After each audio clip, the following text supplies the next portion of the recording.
Donc bonjour à vous, bienvenue pour cette nouvelle interview du blog Ma Carrière en Main. Donc j'ai le plaisir d'accueillir Clément Bergon. Bonjour Clément. Bonjour Jeff, ravi d'être avec toi aujourd'hui. Alors ouais, ce plaisir partagé. Donc Clément qui va nous parler de ProcessCom, mais juste avant, je vais te laisser te présenter. Dis-nous en plus Clément, qui es-tu? Alors, qui je suis? Vaste question. Je vais peut-être me présenter d'un point de vue professionnel, on va dire, ce sera peut-être le plus simple. Donc, C'est un bon début. voilà, je m'appelle Clément Bergon, je suis conférencier, coach et formateur. J'accompagne essentiellement des managers et des dirigeants d'entreprise dans leur posture managériale. Et j'accompagne aussi des entrepreneurs. Ça a été un deuxième effet qui se coule. D'accord. Finalement, j'ai beaucoup d'entrepreneurs qui me sollicitent pour les accompagner dans leur développement d'entreprise et je prends beaucoup de plaisir dans ce cadre-là. Et en effet, dans le cadre donc ça c'est plutôt dans le cadre de l'accompagnement et des conférences, puisque je fais beaucoup de conférences autour du management, autour de la vente et autour de la communication.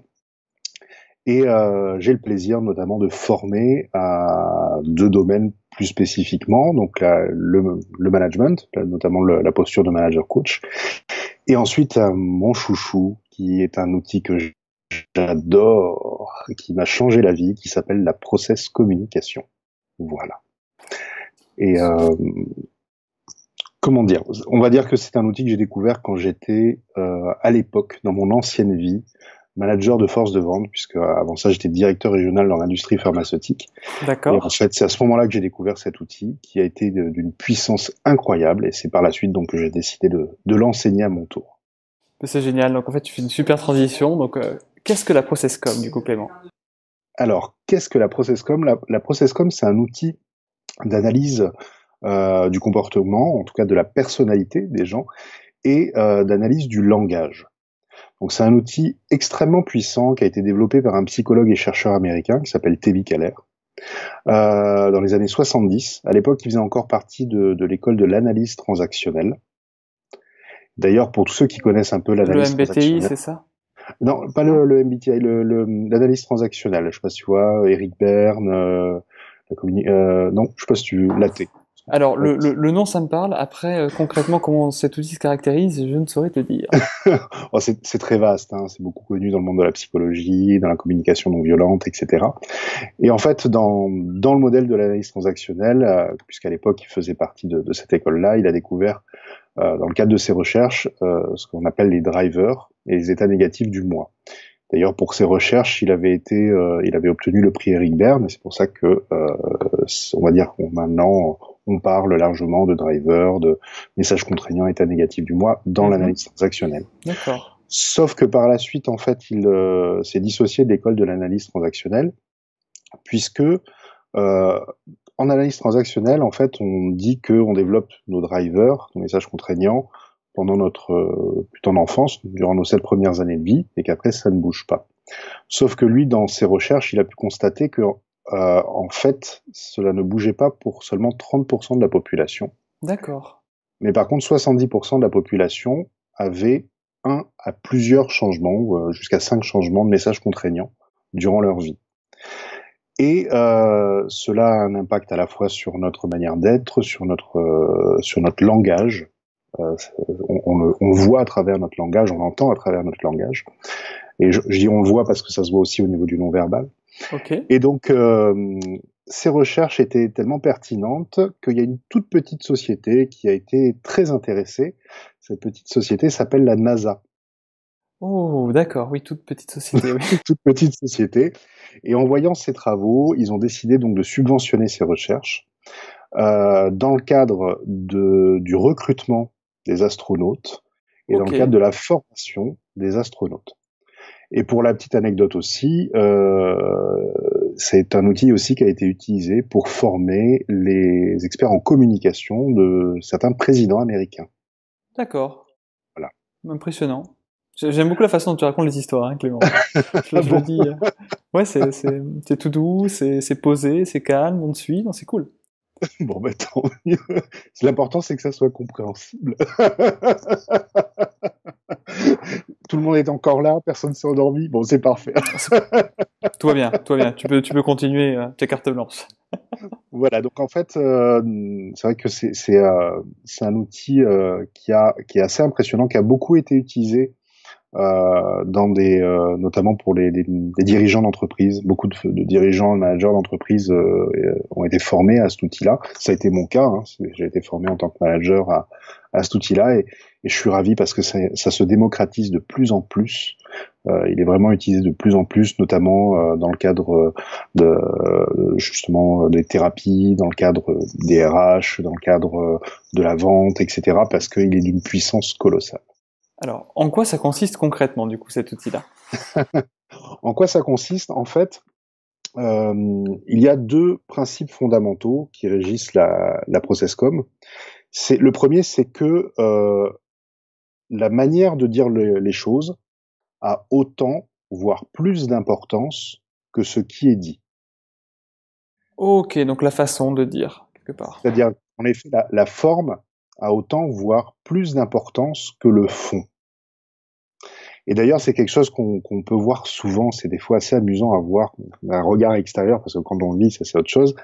Mais des fois, on voit des personnes qui sont en train de se disputer, alors que quand on écoute ce qu'elles disent, dans le fond, elles sont d'accord. Oui, ça m'est déjà arrivé, ça. Plein de fois. Ouais, carrément. Voilà.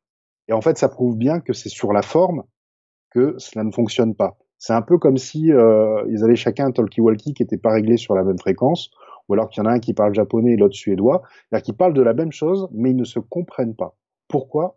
Parce qu'ils n'utilisent pas le même langage, finalement. D'accord. Et donc, les travaux de Tebi Keller ont permis de voir qu'il y a en effet différentes manières de parler, même si nous parlons la même langue, dans la langue, il y a différentes manières de parler. Et ça marche quelles que soient les cultures. Le deuxième point, c'est que nous développons au cours de notre vie, et notamment essentiellement pendant notre enfance, nous structurons en fait notre personnalité. Et dans notre structure de personnalité, Tebi Keller a pu constater que nous développons 6 étages, c'est-à-dire que nous avons 6 types de personnalités qui sont en nous. D'accord. Un type de personnalité, c'est associé du coup à un type de langage, c'est ça, quelque part? Entre autres, oui. Il y a entre autres un type de langage. C'est-à-dire que nous avons tous en nous les mêmes 6 types de personnalités, mais qui sont organisés dans un ordre différent, et chacun avec des niveaux d'énergie différents. Donc c'est-à-dire grosso modo que... Ah. C'est-à-dire grosso modo, si je comprends bien, que on a tous chacun des types de personnalités, mais avec des tendances plus vers l'un ou plus vers l'autre, c'est ça? Exactement. C'est-à-dire que nous avons tous en nous ces mêmes types. Nous avons tous en nous, je dirais, les ressources de ces 6 types de personnalités. Mais en effet, en fonction de la manière dont ils sont positionnés chez nous, eh bien, nous allons avoir certains qui en effet ont une plus grande prédominance. Il y en a 2 plus particulièrement qui vont jouer un rôle assez important. Le premier, qui est celui que l'on met en bas par choix on va dire tout simplement de facilité de lecture, D'accord. que l'on appelle la base. Et donc cette base est, je dirais, notre manière naturelle de parler, et c'est notre manière naturelle de percevoir le monde. C'est-à-dire que, Okay. en général, dans l'ensemble, la majorité du temps, surtout quand nous sommes pas stressés, nous parlons avec notre base, et nous percevons le monde à travers notre base. Ok. Ensuite, il y a d'autres étages par-dessus, donc 5 autres étages, que l'on appelle des phases.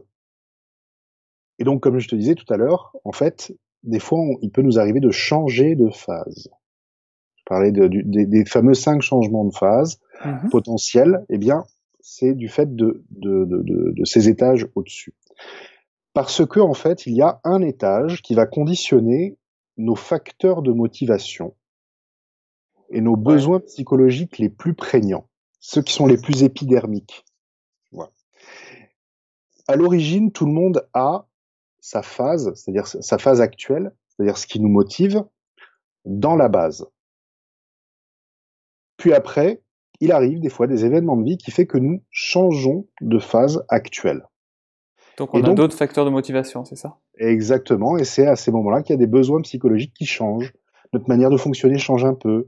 Et d'ailleurs, souvent on le voit, on voit des gens où tout d'un coup, t'as changé, voilà, t'es plus comme avant. Ouais, oui, en effet, c'est vrai, la personne a changé, il y a quelque chose qui a changé. Ce qui le motivait avant, ne le motive plus particulièrement. Il y a autre chose maintenant qui le motive, il y a autre chose qui le stimule. Sauf que le deuxième effet qui se coule, en contrepartie, c'est que ce qui nous motive de manière un petit peu épidermique, comme je le disais, c'est aussi parallèlement ce qui nous stresse le plus. C'est-à-dire? Ah, eh bien en fait, si je donne l'exemple, je vais donner l'exemple de ma phase. On va faire plus simple. Donc pour ma part, je suis de base, ma base est empathique. Donc en fait, ce qui me motivait quand j'étais jeune, à travers ma base, c'était la reconnaissance de moi en tant que personne et la satisfaction des besoins sensoriels. D'accord. Alors c'est quelque chose qui reste présent en moi, puisque c'est ma base, c'est mon mode de fonctionnement. Donc en général, quand les personnes qui ont cette base-là, les qualités, c'est des personnes qui sont très compatissantes, chaleureuses, qui aiment créer du lien, tu vois, avec des gestes très arrondis, qui aiment les bonnes choses, organiser des bons repas, voilà. Je vois complètement, oui. Voilà. Mais un jour, j'ai changé de phase. J'ai même changé de phase 2 fois pour ma part. J'ai changé de phase un jour et la phase que j'avais après, c'était ce qu'on appelle promoteur. Ok, en quoi ça consiste du coup? Et promoteur, en tant que promoteur, ce qui me motivait en fait, c'était le challenge. C'était, tu vois, c'était l'action, c'était le challenge, c'était vraiment, voilà, être tout le temps dans les défis, voilà. Et tout d'un coup, tu vois, ce qui me motivait, c'était ça. Alors, créer des trucs chaleureux, oui, c'était sympa, ça me faisait du bien, j'adorais ça, c'est cool. Mais Mais moins quoi. maintenant, voilà, alors, j'allais faire du saut à l'élastique. En plus, à l'époque, comment te dire, j'étais commercial, donc l'objectif, c'était d'être sur le podium. Voilà, ça tombait bien. Parfait, tout coïncidait. Voilà. Puis un jour, il y a eu quelque chose qui a fait que ça a changé. Et maintenant, à l'heure actuelle, je suis ce qu'on appelle en phase travaillomane. Alors, le mot est pas beau. Ouais. C'est de la traduction anglaise, c'est workaholic en anglais. Donc, c'est-à-dire que là, en fait, maintenant, ce qui me motive, c'est l'efficacité et c'est la structuration du temps. D'accord. C'est le fait d'être en apprentissage constant, d'être toujours le plus efficace, le plus structuré, etc. Sauf qu'en fait, parallèlement, c'est ce qui me stresse. Je crois C'est-à-dire qu'on est que un peu dans la même phase, c'est Clément. possible. C'est-à-dire que le fait, si par exemple mon planning, j'arrive pas à le respecter, qu'il y a des imprévus, ça me met pas bien. Tu vois, donc je suis obligé d'anticiper. Après, je me soigne, c'est-à-dire que je fais en sorte d'avoir des solutions quand on connaît ses besoins psychologiques, quand on connaît les problématiques que cela peut engendrer derrière. Et ben derrière, on peut en effet arriver à trouver des outils pour faire en sorte de s'apporter ce dont on a besoin, d'être bien au quotidien et de gérer justement ces situations de stress parce qu'on est en capacité d'arriver à les repérer dès le début. Ok, donc le fait de savoir dans quelle phase on est, ça nous permet de comprendre de quoi on a besoin et du coup de savoir, de détecter les facteurs de risque pour mettre en place des solutions et remédier à cela, quoi. Exactement. Et là où c'est encore plus beau, c'est que on est capable de le détecter dans le langage de notre interlocuteur. C'est-à-dire, sa phase à lui? Exactement. C'est-à-dire que, en fait, quand une personne va être sous stress, on va pouvoir entendre dans son langage les fameux drivers. Les drivers qui vont être des marques, des petits signes dans le langage qui montrent qu'il est en train de rentrer dans le stress. Est-ce que tu aurais un exemple, par exemple, à Bien me sûr, donner? Cool. je vais rester, puisqu'on était sur la phase travaillomane qui est la mienne, restons dans ce même exemple. Si par exemple, je me mets à être légèrement stressé, on parle de premier degré de stress. C'est-à-dire que quand on est en premier degré de stress, en général, on s'en rend pas forcément compte. Il y a un petit quelque chose qui se passe, là, ça bouillonne un petit peu, mais on le gère. Enfin, on a la sensation de le gérer. D'accord. Donc, en premier degré de stress, mon réflexe inconscient, comme mon besoin psychologique, c'est d'être, entre guillemets, d'être parfait. Il y a un fameux driver soit parfait derrière. Donc, faut que je sois efficace. Faut D'accord. que je sois clair. Puisque mon besoin, c'est d'être efficace. Eh bien, ça va s'entendre dans mes mots. C'est-à-dire que je vais commencer à faire ce qu'on appelle du surdétail. Ok. Je vais rajouter plein de mots Mhm. qui montrent la suite logique de ce que je suis en train de dire. D'accord. Je vais commencer à faire des phrases à rallonge, avec plein d'appositions pour mettre plein d'infos dans ma phrase, parce que c'est important d'être parfait, que toutes les infos soient là pour que tout le monde comprenne bien, n'est-ce pas? Et oui, ok, d'accord. Donc quelque part, la phase de stress, ça t'induit à extrapoler ce truc de volonté de perfection, etc., etc., d'information, etc. Exactement. Sauf que bah, le deuxième effet qui se coule, c'est que si je me mets à faire des phrases à rallonge avec 3 milliards d'informations à l'intérieur et des appositions dans tous les sens, elle devient juste incompréhensible. On est d'accord, on est d'accord.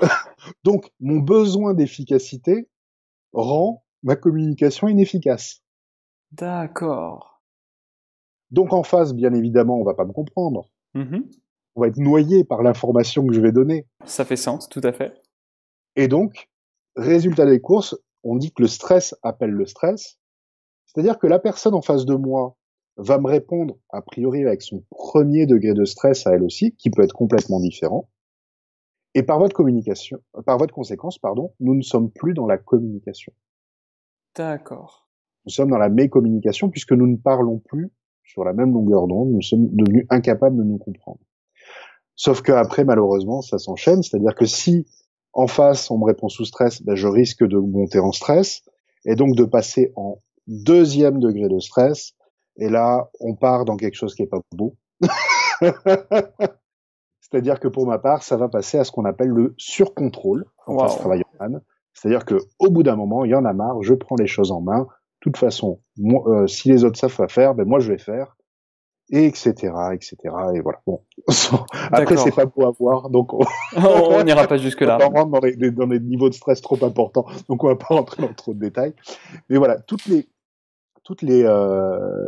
chacun des différents types de personnalités, des 6 types, ont comme ça des différents comportements sous leurs différents degrés de stress D'accord. que l'on Ok. peut identifier dans le langage. On Ok, peut donc ça peut identifier donner des indices pour nous, pour savoir quelle est leur phase, c'est ça dont tu as parlé. exactement, exactement. Du coup, j'ai une super question, mais vas-y, je te laisse finir, Clément. Donc en fait, ce que je te disais, c'est que ce qui est très puissant, c'est que certes, en connaissant ce modèle-là, on peut s'apporter à soi ce qui nous fait du bien, mais on peut apporter aussi à l'autre, à travers notre communication, ce qui lui fait du bien à lui aussi, pour pouvoir Ok. rester dans de la vraie communication. C'est-à-dire que si je sens que mon interlocuteur, à un moment, émet des drivers de stress dans son langage, ping, j'ai ma petite antenne qui s'allume en disant « Ouh là là, il est en train de me faire un premier degré de stress de telle phase. » Par voie de conséquence, je sais qu'il faut que je lui parle comme ça pour qu'il se sente apaisé. Donc typiquement, ça peut, parce que du coup c'est ma question suivante. J'avais deux grosses questions. C'est en entretien comment on peut utiliser ça, et même quand on est en poste, comment on peut utiliser ça pour améliorer notre communication. Bah, à partir du moment où on a une communication qui est de qualité, qui est efficiente, par voie de conséquence, la logique c'est que on va gagner en efficacité, on va gagner en qualité de relation. Donc forcément, d'un point de vue professionnel, ça va être du temps de gagner, de l'énergie, de la fatigue, de tout ce que tu veux, parce que Mhm. ça sera beaucoup plus fluide. Euh, Imaginons que je sois par exemple un RH qui ait besoin de faire un entretien d'embauche vis-à-vis de quelqu'un. Par exemple. Si je suis formé à la processcom, je deviens tout à fait capable de voir chez l'autre soit sa base, soit sa face, soit les deux. Donc par voie de conséquence, je suis capable d'arriver à voir quels sont ses points forts Ok. et quels sont ses facteurs de motivation et ses besoins psychologiques. D'accord. Donc ça marche, si je comprends bien, en étant recruteur, mais en étant candidat, est-ce que ça donne aussi des billes pour... Ah ben oui, parce que ça marche dans les deux sens. C'est-à-dire qu'en tant que candidat, si on est capable de repérer ce qui motive l'autre, Ouais. ce qui motive le RH, ben par voie de conséquence, on peut rentrer sur le même canal de communication et apporter de la satisfaction du besoin psychologique de l'autre. Oui, du coup, ça revient quelque part à s'adapter à l'autre. C'est exactement ça. À partir du moment où on a conscience du mode de fonctionnement, à partir du moment où on sait comment la communication fonctionne, Je dirais que c'est celui qui a conscience des choses qui doit s'adapter. Oh, c'est puissant ça. Ouais, ouais, je valide complètement. Je valide C'est, complètement. disons que ça devient même une responsabilité. Si on a conscience de cela et qu'on n'adapte pas notre communication à notre interlocuteur, ça veut dire qu'on fait sciemment le choix de le maintenir dans du stress, s'il est sous stress. Ouh, ah, c'est puissant ça. Ah, c'est puissant, très très puissant ça. Donc, je dirais qu'en effet, avoir cet outil-là, c'est devenir responsable de ce que l'on dit jusqu'au bout. Ouais, je valide complètement. Ça me lance sur une autre question, Clément. Oui. Mais du coup, imagine, tu as un candidat qui passe un entretien. Où est-ce que tu vas mettre la limite entre je sais que il vaut mieux que je refuse le poste parce que ben, la communication passe trop mal avec mon chef malgré les outils que je connais pour essayer, ça va me demander trop d'énergie, Mhm. ou quand est-ce que tu te rends compte que bah, vous êtes sur la même longueur d'onde et là on peut y aller, il n'y a pas de souci, ça roulera comme sur des roulettes. Alors c'est assez amusant parce qu'en général, les choses se font de manière très spontanée. Et tu as relevé quelque chose qui est très très très puissant. C'est-à-dire que, en effet, nous sommes tout à fait capables de naviguer entre les différentes manières de communiquer. Mais en effet, comme je disais, il y a plusieurs niveaux d'énergie dans chaque type de personnalité que nous avons en nous.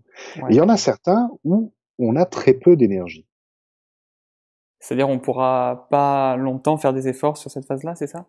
Tu as tout compris. C'est-à-dire qu'en fait, on ne peut pas maintenir très longtemps. On peut le faire, mais on ne peut pas maintenir très longtemps notre capacité de rester dans cet étage-là parce que c'est pas là où on a le plus de réservoirs, tout simplement. Je kiffe cette réponse.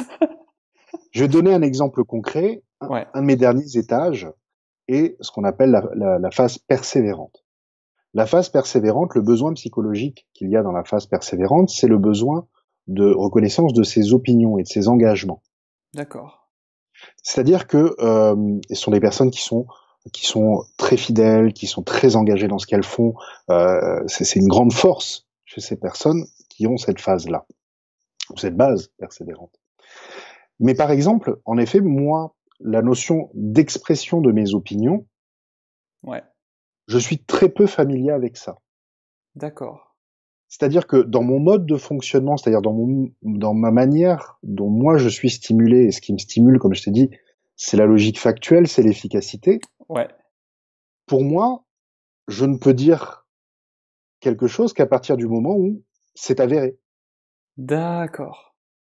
C'est-à-dire que si on me dit, toi, qu'est-ce que t'en penses par rapport à telle situation, ben moi, derrière, je vais spontanément donner une analyse logique de la chose. Ah, ça me parle Parce que moi, c'est ce terriblement, qui ça. me Ouais, motive. ouais. Alors qu'il y a des personnes qui vont dire ce que elles ressentent dans leur tripes et ce qu'elles ressentent en termes d'engagement par rapport à cela. Oui, donc on sera plus sur un registre émotionnel, c'est ça? Exactement. Et donc, je suis capable d'aller dans cet étage-là pour un moment, ben, je sais pas moi, faire un débat politique ou faire un débat d'opinion sur quelque chose. Mais je vais pas être à l'aise longtemps parce que j'ai peu d'énergie. D'accord.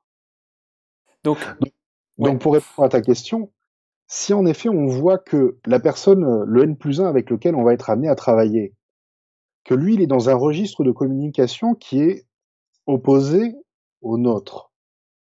En effet, pendant l'entretien, on va être tout à fait capable de fonctionner, ouais, de donner le change, quoi. mais est-ce qu'on va être capable de communiquer à long terme et au quotidien toute la journée avec cette personne? Ouais, ça c'est la grande question. C'est délicat, hein. C'est ça. C'est pas évident. Je sais qu'il y a beaucoup de recrutements qui se font sur des CV, qui se font, voilà, oh, il y a un beau CV avec une tartine, etc. Pour ma part, c'est une erreur majeure. Vas-y, j'ai hâte que tu développes. En effet, je pense que l'on recrute avant tout sur des valeurs et sur des qualités de communication. Alors, sur les valeurs, je partage complètement ton point de vue. Les qualités de communication, vas-y, dis-moi en plus. Eh bien, à partir du moment où on est sur la même longueur d'onde, à la fois sur ce qui nous pousse, c'est-à-dire nos valeurs, et en plus sur notre manière de communiquer, eh bien, on sait que ça va être d'une facilité déconcertante. Ah oui, mais carrément. Mais Voilà. carrément. Si on a les mêmes valeurs, mais qu'on a du mal à communiquer, ça devient beaucoup plus complexe. Donc on en revient à ce qu'on disait tout à l'heure, le fait de dire la même chose mais de pas se comprendre, c'est ça? Tout à fait. Je vais te donner un exemple concret. Pour ma part, j'ai eu plusieurs équipes à manager et je me rappellerai toujours d'une collaboratrice qui était brillantissime. Elle est sûrement encore brillantissime. Mais quelqu'un avec des connaissances scientifiques incroyables, une parfaite connaissance de son secteur. Elle connaissait très bien ses clients. Elle avait vraiment, en plus, hyper pro dans ce qu'elle faisait. Voilà. Et Ok. je ne comprenais pas, avant d'être formé à cet outil-là, je ne comprenais pas pourquoi je devais dépenser une énergie colossale pour arriver à lui montrer l'intérêt, par exemple, de la mise en place de nouvelles campagnes ou de nouvelles stratégies. D'accord. Et à chaque fois, alors que elle était sûrement la plus brillante, eh bien, j'y arrivais pas. Eh bien, tout d'un coup, en fait, quand j'ai été formé à cet outil-là, Ouais. ça a été tu sais, le alléluia là sur la Ouais, une tête. révélation, quoi. J'ai compris. C'est-à-dire qu'en effet, j'ai compris quel était son mode de communication. Elle était justement, comme on le disait, dans les tâches persévérant, alors que D'accord. moi, je m'exprimais dans ce qui me motivait, c'est-à-dire à travers mon étage travail-homme. Factuel. Voilà. Sauf que elle, ce qui était important pour elle, c'est que je lui exprime ce qui, moi, me motivait dans mes propres tripes.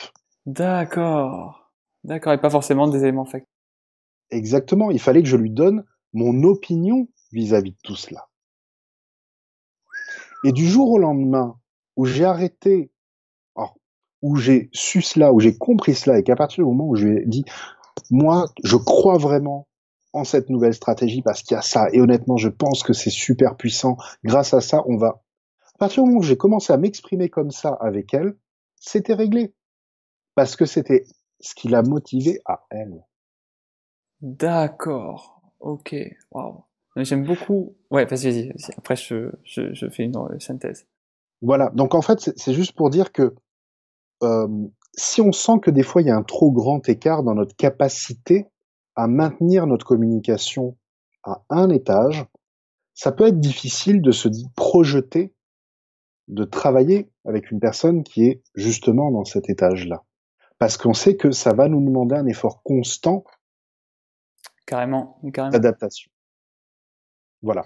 Donc c'est pour ça que je donnais ces deux points, à la fois les valeurs, qui est number one, je dirais, et en deux aussi, je dirais la fluidité de la communication. Parce que Hmm. si on sent que on n'est pas du tout sur la même longueur d'onde, bah ça devient difficile Ça va être au délicat. quotidien. Ouais. Donc si je résume un peu tout ce que tu as dit, du coup, Clément, il y a la notion de chacun a des modes de fonctionnement différents, enfin des modes de communication différents. Celui qui en a confiance peut s'adapter, donc du coup est responsable. Tout à fait. Ok, c'est bien d'avoir le même mode de communication, mais encore faut-il avoir les mêmes valeurs si on veut travailler ensemble, parce que du coup on aura les mêmes facteurs, on se battra pour la même chose, on aura les mêmes facteurs de motivation. Complètement.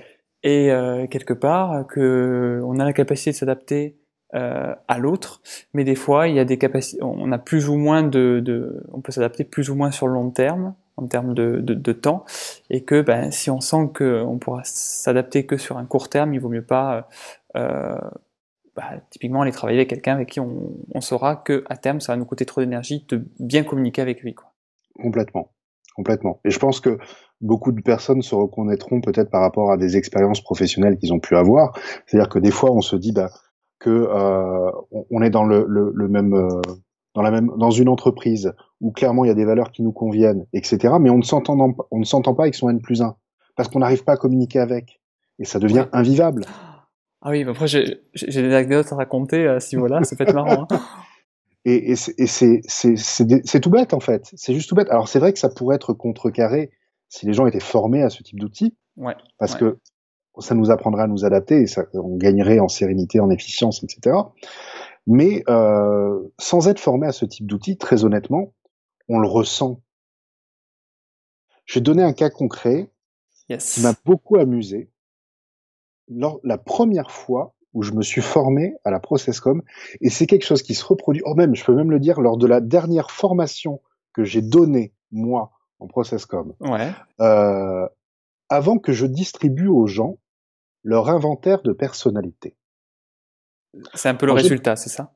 C'est ça, c'est-à-dire Ouais. que ils ont leur structure de personnalité, le petit graphique qui leur montre comment sont agencés leurs étages. En général, il y a un café d'accueil, on papote et on se présente, etc., etc. Et c'est assez amusant parce que je laisse libre, bien évidemment, la disposition des gens. Les gens s'installent où ils veulent dans la salle. Et c'est à mourir de rire quand on distribue après les inventaires de personnalité, Ouais. de voir qu'en général, les personnes qui ont des structures de personnalité assez proches se mettent spontanément et naturellement à côté. Waouh, c'est puissant ça. C'est hallucinant. Pourquoi? Parce que inconsciemment, nous sommes capables de reconnaître justement un peu la structure de personnalité de l'autre. C'est juste un outil qui permet de mettre des mots sur des choses que l'on ressent inconsciemment.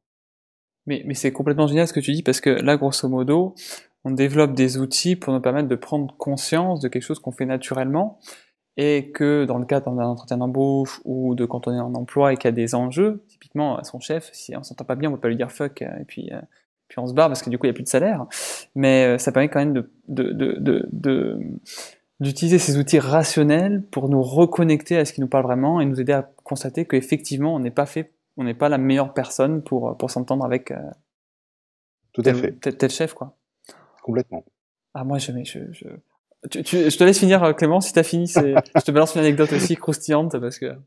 Bah, je vais donner un exemple parce que des fois, on peut se dire que ce qui est assez intéressant, c'est que des fois, il y a certains postes qui sont, on va dire, très liés avec certaines structures de personnalité. Ah, intéressant. Alors, je dis pas que il faut, quand on fait un recrutement, dire je veux une personne qui a telle structure. Ça serait ridicule. Mais en effet, on a pu voir que des fois, il y avait certaines prédispositions à certains types de postes. Ok. Mais ça se fait naturellement. C'est-à-dire qu'en général, les gens qui ont souvent ces facteurs de motivation-là, cette manière de fonctionner-là, vont plutôt postuler sur tel ou tel poste. Comme je te le disais, c'est un outil qui a été utilisé pour le recrutement et la formation des astronautes pour la NASA. Je veux pas dire de bêtises, mais me semble-t-il, quand ils ont fait les inventaires de personnalité des astronautes qui étaient envoyés dans l'espace, parce Ok. qu'ils ne sont pas tous envoyés dans l'espace. D'accord? Ça, je savais pas, mais d'accord. Il y en a qui sont astronautes, mais qui font pas partie de ceux qui sont sélectionnés pour être envoyés en mission. D'accord. Donc, ils travaillent au sol ou des choses comme ça? Exactement. Mais en général, ceux qui étaient envoyés dans l'espace, de mémoire, il y avait une forte proportion d'astronautes qui étaient de base travailloman et de phase promoteur. De base travailloman, c'est-à-dire qu'ils étaient naturellement, parce que c'est leur mode de fonctionnement naturel, très organisé, très structuré, très analytique. Et la phase promoteur, parce que leur besoin psychologique, c'était le besoin d'excitation, le besoin d'action, le besoin de challenge. D'accord. Et donc c'est ça qui les motivait à partir et à risquer leur vie, Pour à aller monter dans une dans fusée l'espace, pour quoi. aller à l'aventure. C'était leur phase.